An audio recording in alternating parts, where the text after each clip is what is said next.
انا لما جبتك لحتى تسليني، تلعب، تخرج. اوه علينا بلش مثل كل مرة.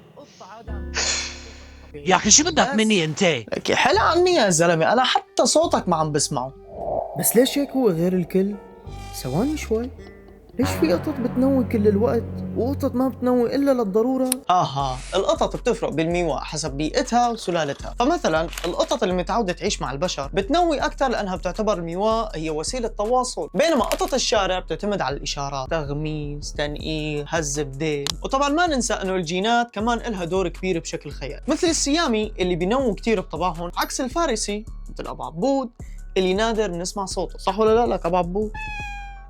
وعلى فكرة نفسية القطة بتأثر، إذا مرتاحة بتنوي أقل، وإذا متوترة أو خايفة بتنبحت مثل أم زكي. فهون تستنتج على عظمة الخالق بإنك ممكن تميز شو جينات القط حتى من المياو تبعه. أكل أنا سيفة وبس.